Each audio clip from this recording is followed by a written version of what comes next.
Hello. My topic today is the bad guys. It's a favorite topic of mine because I was really happy to learn about it this way. Once I learned how to see the world from a new perspective and to see how I was acting out of self-interest and finding things to press against, things to fight against, um, it became a lot easier for me. And it remains easier for me every day to remember what's really happening here. So if you perceive bad guys in your life, in your personal life, or on the world stage, that's very easy to perceive. And you would seem crazy, crazy, crazy to deny it, to just wake up and say, there are no bad guys. Um, but if you pan the camera way, way, way back and look at what we're doing here and what we've always done, lifetime after lifetime after lifetime, we've always found something to push against within our world, and then we expend time and effort and energy maybe trying to brand somebody as a particular kind of defect, maybe amongst friends or family, or we will talk about one thing or another, one person or another, and find something to push against. It's a common desire that we experience here. Why would we want to push against something? Often it's because we're looking for our own innocence, our own stable footing. And when we can put the problem over there, it's projection. You understand what projection is. When we can put the problem over there in somebody else, in a situation, in a country, in a leader, then we don't have to look at the problem we've been holding here on purpose through choice. So every time we're looking over there, it means that we're not facing what we're doing in here. It means that we're not facing the choices we've made in this lifetime and in all the other lifetimes. So once we learn that we're doing that, we become very interested in stopping and seeing what truly is from that vantage point. That doesn't mean that you put a lot of time and energy into denying that in the world it appears that so and so is doing terrible things. It doesn't mean that you say, people of the world, don't attempt to stop so and so from doing thus and such bad things. It doesn't mean you invest any of your energy in fighting that. That is very understandable. But once you stop projecting outward at your family members, into the past, deciding what went wrong in the past, what you were the victim of, or what somebody else is the victim of, in your present, on the world stage. Once you really look at it and stop all that projection, what are you left with? You're left with yourself and any issues you may, feelings you may not have faced, feelings you might not have felt. So you go through all that, and then what you're left with after that is love. That's it. That's all that's left. That's the one thing. So once you've gone down, down, down, down, down through all that you've been denying, you discover there's only one of us. We're all connected. We've always been connected. And if there's only one of us, how could one of us be bad? That's impossible. But we have separated out, and we have fought within the conditions we've created as we've separated out into opposing forces with each other. And if you keep that broad view, unless you are totally convinced and caught up in a storyline that you absolutely must fight, and if you're within that storyline and it's just completely apparent to you that what you must do is fight, then I bless you and I leave you to that. But if you're not, if you are in a storyline where the fighting is optional And for many of us, the fighting truly is optional.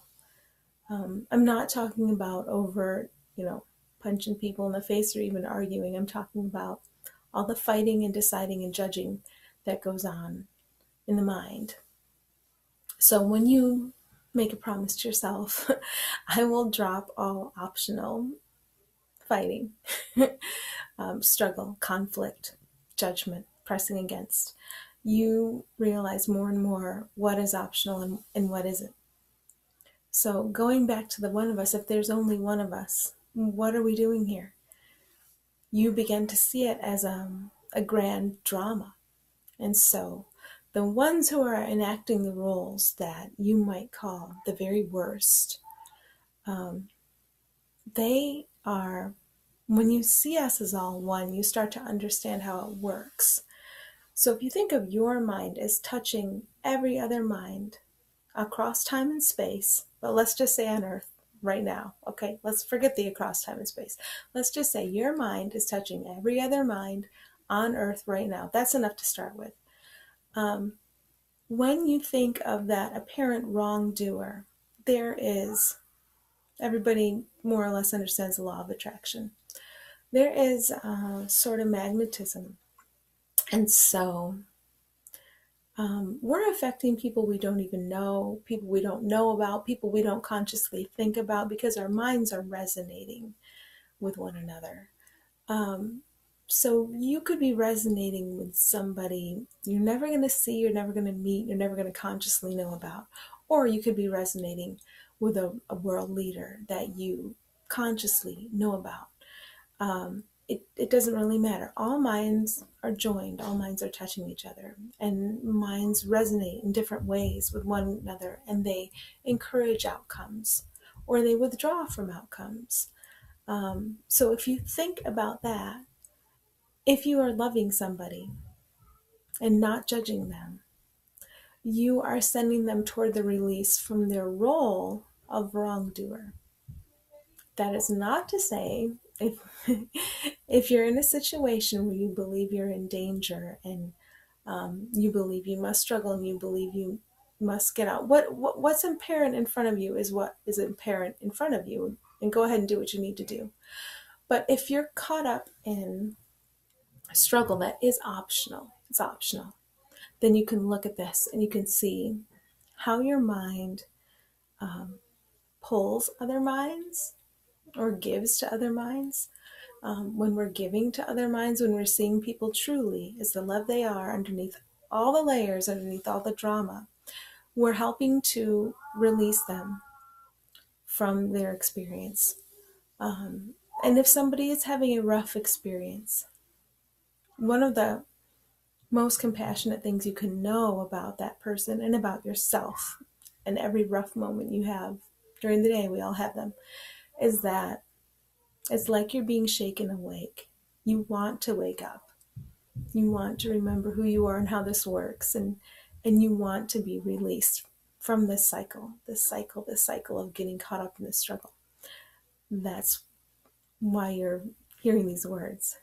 So if you want to be released from that, you step back and you take a look at what your mind is doing and how it's touching other minds, how it's giving to them, what it's receiving from them, how all the minds are resonating with each other. And then you see that it's very safe to relax into the love that you are, accept yourself, accept exactly where you are right now. And that helps you,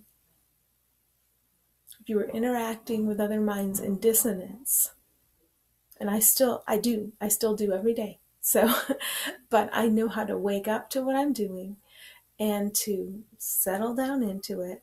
I have twin toddlers who are almost 3. So every day my mind will go into this struggle mode.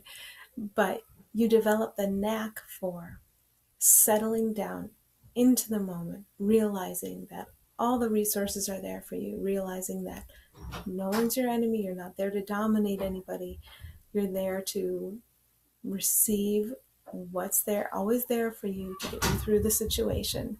And it never, ever has to be judging somebody. pushing somebody, dominating somebody. It never has to be that way.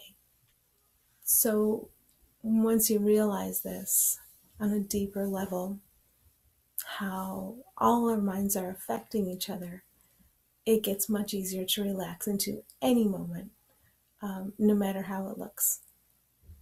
I think that's it for today. Thanks.